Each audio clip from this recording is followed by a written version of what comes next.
ये ध्यान का समाधि का 4 कदम है, 4 अवस्थाएं हैं। सबसे पहले सामीप्य। गुरु या ईश्वर हमारे बहुत प्रिय है, हमारे अपने हैं। ये नजदीक अपने को महसूस करना पड़ेगा। भगवान की तरफ से तो वो सबके अंदर है ही, हम अपने तरफ से उनके नजदीक के नहीं मानेंगे, अपने मन में शंकाएं बनी रहेगी, हम लंका में बने बने रहेंगे और डंका बजता रहेगा फिर। तो हमें सामीप्य पहले अनुभव करना चाहिए। जिसके प्रति आपका प्रेम है उनका सामीप्य को आप महसूस करो। प्रेम है और वो अपने नजदीक के नहीं मानते हैं तो फिर राग द्वेष शुरू हो जाता है, फिर समस्याएं खड़ी हो जाती, प्रश्न चिन्ह उठ जाता है, संशय उठ जाते हैं। जो हमारे अपने हैं वो जो हमारे साथ करते हैं उससे हमें कोई मतलब नहीं है, जो करे हमारे साथ करे, क्यों हमारे अपने हैं। तो ये मानते हैं तो इसको सामीप्य कहते हैं। तब ये प्रश्न उठता, आपने उनको देखा लेकिन हमको नहीं देखा। अरे नहीं देखे तो हमारा क्या है, अपने तरफ से मान लेना हमारे नजदीक। ये पहली अवस्था है सामीप्य। सामीप्य से बहुत सारे संशय अपने आप मिट जाते हैं, उठते भी नहीं है। अपनों के ऊपर संशय कभी नहीं उठता। एक माँ को अपने बच्चे के ऊपर कोई संशय उठता नहीं, उठता है क्या? जितने भी टेढ़ा बच्चा चले तब भी संशय नहीं उठता, रहे इसका कुछ दिमाग फिर गया के साथ चल रहा, ये सोचते हुए उस पर संशय तो नहीं होता। क्यों?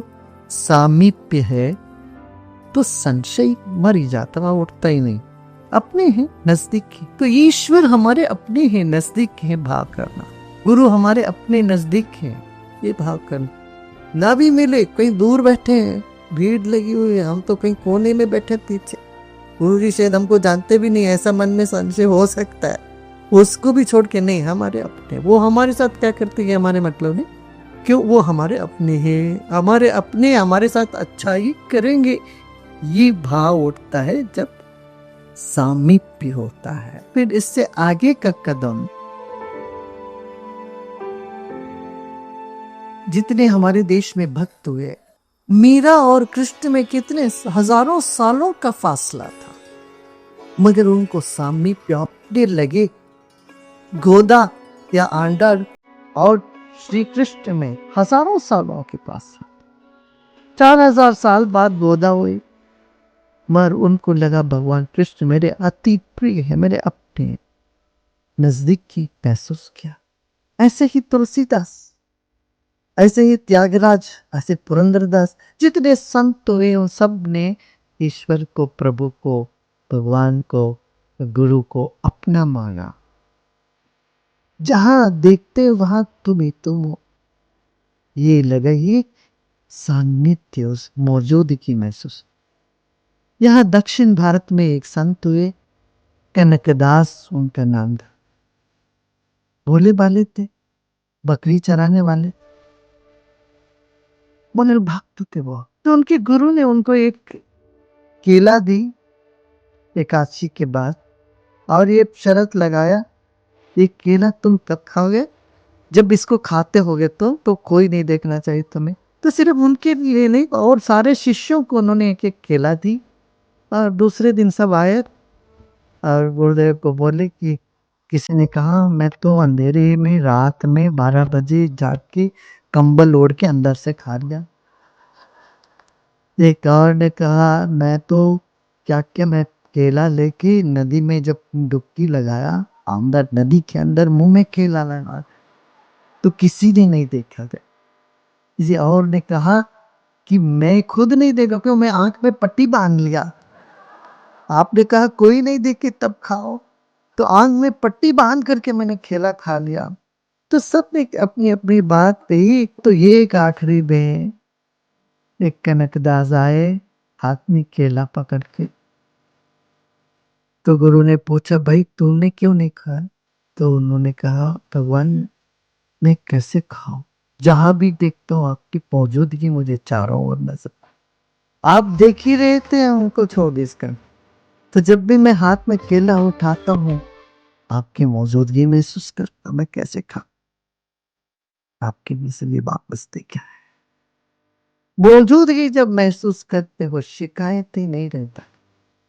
सामीप्य में भी शिकायत हो सकता है, माँ बेटे पर शिकायत कर सकती है, तुम ये नहीं करते वो नहीं करते, मेरी बात नहीं सुनता। बाप भी कह सकता है मैं जो बोलता हूँ सो करो, तो नहीं करता, घमंड हो गया। मगर जब सानिध्य सामीप्य से एक कदम आगे बढ़कर सानिध्य का अनुभव होता है तो शिकायतें खत्म हो जाती, कोई शिकायत नहीं रहता, तृप्ति झलकती है, जो मैं हूं सो तू है, ये भाव उठता। सानिध्य के बाद आता है सारूप्य, उस रूप में रम जाना। एक बार श्री राम हनुमान जी से पूछते हैं, मन में मेरे एक बहुत कुतूहल है, जिज्ञासा है, जानना चाहता हूँ हनुमान माने कैसे होगा, हनुमान की मन की स्थिति कैसी होगी, हनुमान बनना कैसा लगेगा। तब हनुमान बोलते हैं देह बुद्धिया तब दासो हो, मैं जब देह बुद्धि में रहता हूं मैं आपका दास हूं। जीव बुद्धिया त्वदव शुमान, जब मैं अपने आप को एक जीव समझता हूं, शरीर नहीं, शरीर समझता हूं तो अपना सेवक आपका काम करूंगा। जब मैं अपने आप को एक जीव एक व्यक्ति समझता हूं तो अदमशुमान आपका एक अंग हूं मैं। आत्मबुद्धिया त्वमेव अहम्, जब मैं अपने आत्मा में रहता हूं, बैठता हूं ध्यान में, अपने आत्म बुद्धि में रहता हूं, आप और हमें कहाँ भी थे, आप ही मैं हूं, मैं ही आप हूं। इति में निश्चितामति, ये मेरा निश्चय है, आत्मा में मैं ही मैं, आप और मुझ में भेद नहीं है, सारूप की हो गया। अब देखिए कितने लोग हनुमान जी के भक्त जो पूजा करते हैं, सालों से पूजा करते आते हैं, 30-40 साल करते करते उनके चेहरे भी थोड़ा ऐसा हो जाता है, कुछ उनका चेहरा भी उनका होठ भी मोटे हो जाते हैं, थोड़ा ऐसे होता है। ऐसे कोई देवी के उपासक है, देवी के पूजा करते करते उनके चेहरे में वो भाव आ जाता है, देवी भाव आ जाता है, देवी जैसे भाव। कोई वो उग्र पूजा जो करते हैं उनके आंख भी ऐसे वो उग्रता से भर जाते, ऐसे भगवान कृष्ण के पूजा करते हैं वो ऐसे ही लगते हैं, गोपी जैसे लगने लगते, गोप जैसे लगने लगता है, कृष्ण जैसे लगने। मैं उपासना की बात करूं, जिस चीज को आप मन में बार बार सोचते हो तुम उस रूप को अपना लेते हो, उस रूप में तुम समा लेते हो। इसलिए किसी का द्वेष ना करो, क्यों, तुम उनका रूप ले लोगे। किसी के बारे में तो दिन रात सोचोगे और उसी व्यक्ति का स्वभाव उसी व्यक्ति के गुण तेरे भीतर उतरने लग जाएगा वे। इसलिए कहते इस आरूप्य उस रूप में हम हो जाते हैं जिस रूप का चिंतन मनन करते हैं। अब जैन मंदिरों में इतने सारे जैन मूर्ति क्यों रखते हैं, उस मूर्ति को देखते देखते बैठो, देखते बैठो, ध्यान लगाओ, जैसे जैन तीर्थंकर है वो तीर्थंकर के रूप में उस रूप में तुम होने लगोगे। ऐसी स्थिरता, ऐसी शांति, ऐसी प्रसन्नता, ऐसा वैराग्य तेरे भीतर उमड़ेगा। तो ये सानिध्य और सारूप्य के लिए ये उपयोगी है, ये प्रयोग है, ये उपकरण है। मूर्ति तो एक उपकरण होता है। अरे भगवान कृष्ण खड़े हैं बांसुरी लेके, उस मनमोहक रूप को देखते देखते मन टिक जाए एक जगह, ऐसे ही मन में वो रूप घुल जाए तो हमारे भीतर वो लोचवान स्वभाव वो गुण जागे। इस कारण से हमारे पूर्वजों ने इस तरह से मूर्तियां बनाई, मूर्ति प्रतिष्ठा या मूर्ति की आराधना का ये प्रथा, इसका उपयोग है। मगर हम क्या करते, बस उसको सजाने वजाने में पूरा समय बिता देते, अरे नहलाओ सजाओ, सब बच्चे जैसे खेलते ना गुड़ियाओं के साथ, अरे वो मूर्ति की तरफ बैठो तो से आंख बंद करो या आंख खोल के तो मौजूदगी सानिध्य का महसूस करो, सारूप्य का अनुभव करो, अनुभूति करो। इसलिए बनी है। हमने छोड़ ही दिया मोर बात, उस मंदिर में जाते ऐसे करते भागते रहते ऐसे कभी बनेगी बात सारूप्य। वो हम में है, ये भाव कर।